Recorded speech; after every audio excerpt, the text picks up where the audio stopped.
Yan. Kumakain si Daniel ng gulay, kumakain din siya ng prutas, umiinom siya ng maraming tubig. Oh, yan. Tapos, pagka nagpunta na siya sa school, ang talino ni Daniel, parating perfect ang kanyang exam. At saka, minsan, yung hari doon sa Babylon ay nagsabi, lahat ng mga kabataan na edad ganitong gulang ay dalhin dito sa Babylon. Pag-aaralin natin sila ng mga lesson tungkol sa Babylon. Pakakainin natin sila ng masasarap na pagkain. Lahat kasama si Daniel at yung kanyang tatlong kaibigan na punta doon sa Babylon. Sabi ng tagaluto, yung tagaluto, malaki ang katawan, mataba siya, kasi siya ay masarap kumain. Nakita ni Daniel at yung kanyang tatlong kaibigan na doon sa table. Ang sasarap ng pagkain. Mayroong lechong baboy, may mga hipon, may fried chicken. Sabi ni Daniel, naku, paano yan? Ang kinakain namin ay mga gulay. Sabi niya sa tagaluto, pwede po bang gulay na lang po ang ibigay niyo sa amin? Saka po tubig na lang po ang inumin? Sabi nung tagaluto, ay hindi po pwede. Gusto mo ba maging mga payat kayo? Ang hari, pag nakitang namamayat kayo, puputulan ako ng ulo nun. Gusto niyo ba akong mamatay? Ay hindi po. Bigyan niyo po muna kami ng 7 araw. Kung hindi niyo pa, 10 araw. Pag hindi niyo po nakita na naging nataba kami, malusog, at saka niyo po kami pakaningan, ay magpaalam muna kayo doon sa hari. Kasi baka magalit sa akin. Nung nagpaalam sila, umayag ang hari, binigyan sila ng gulay, pinainom sila ng tubig. Pero habang sila'y kumakain noon sa 10 araw na yun, si Daniel at ang kanyang tatlong kaibigan ay nananalangin. Sabi nila, Jesus, tulungan mo po kaming maging malusog. Gusto po namin maipakita sa kanila na meron po kaming Diyos na pinaglilingkuran, na kayo yung nagpapalusog sa amin at nagpapatalino. Yan. Kaya pagkalipas ng 10 araw, alam niyo nangyari. Nakita ng tagaluto, si Daniel at yung kanyang tatlong kaibigan, naku, mula-mula yung pisngi, mga malulusog. Pero yung mga kasamahan nilang kumakain ng mga karne at yung mga umiinom ng mga alak, naku po, mga nalalaga ng antok.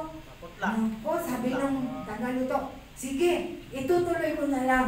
Bibigyan ko kayo ng marami pang mga gulay at tubig. Alam niyo ba, pagkatapos ng kanilang pag-aaral, iniharap sila dun sa hari, binigyan sila ng test. At nakita ng hari, si Daniel at yung kanyang tatlong kaibigan ay naging mas matatalino ng ilang beses? 10 times. Ha? 10 times. 10 beses na matatalino. Sino sa inyo ngayon ang gustong maging matalino? Ako po. Yan. Ako po, ma'am. Ano nang kakainin nyo ngayon? Gulay. Sige. Gulay. Pag ako napunta sa inyong bahay, Bulalo. yung mama ninyo kung kumakain kayo ng gulay. Okay. Natatandaan niyo pa bang pangalan ko? Sino nga ako? Si Ma'am Lloyd. Si Ma'am Lloyd. Yan. Meron akong ibibigay sa inyo. Ano po gulay? Itong papel na ito, iuuwi ninyo sa inyong mama o kaya kay papa o kay daddy. Ay, wala po dito yung daddy ko at mami ko. Sinong kasama mo? Yung lola ko po, o si lola na lang magtitira. Yung form na ito, ibabalik nyo bukas para meron tayong raffle. Sino nga ba yung mga gusto makasama sa raffle? Ako po. Ako. Ay, hindi na lang yung gusto. Okay, sige. Bukas, babalik. Sino ulit magpipilang nito? Ano ulit pangalan ko? Pag tinanong ni Daddy, sino yung Ma'am Lloyd. gusto mo? Si Ma'am Lloyd. Ako sa bahay niyo? Ako! Yan. Kasunod na Ano ulit Lunes. pangalan ko? Sister Lloyda. Kailan ibabalik ang papel na to? Okay. Sino mag-fill up? Mas. Sa sunod na Lunes naman. Alaga sa inyo. Okay. Kinabukasan. Babalik yun. No? Okay na. Ipunin na ni teacher ang mga papel. Yung ibang teacher, hindi nirarapol. Pinipili lang kung sino paborito niya. Ano, no? Yan. Kaya pagka pumunta ka sa bahay, isasort mo yung magkakalapit na lugar, ilan yung available siyang puntahan mo, para hindi aksaya sa masahe, hindi aksaya sa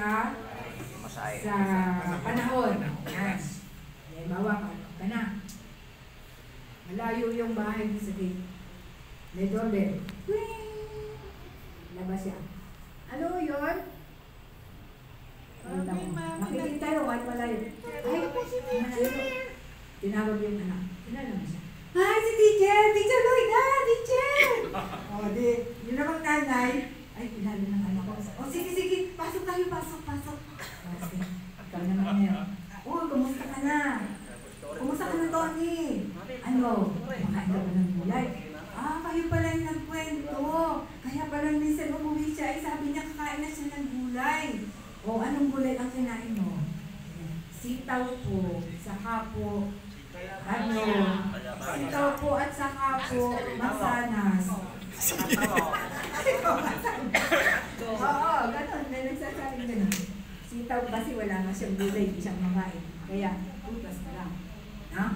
Sabi, alam niyo po, itong si Tony, habang nagkukwento ako, very active po siya. Sagot ng sagot. No. Kumusta po siya? Ilan po sila magkakapatid? Sabi, ay ano sila? Tatlo sila. Siya ang bunso na kahit ng Home Health Education Service na non-government organization po yun. Nakikipagtulungan kami sa iba't ibang schools, mga private schools, at iba-iba pong mga denomination para po maingatan natin ang ating mga kabataan sa kanilang hinaharap. Ilabas muna ang prospectus, canvas ng Bible study. Ito po ang sistema ng ating mga ngayon. Diba may ipak-ipak yun? Your world, it is coming your apart. world, is it coming apart?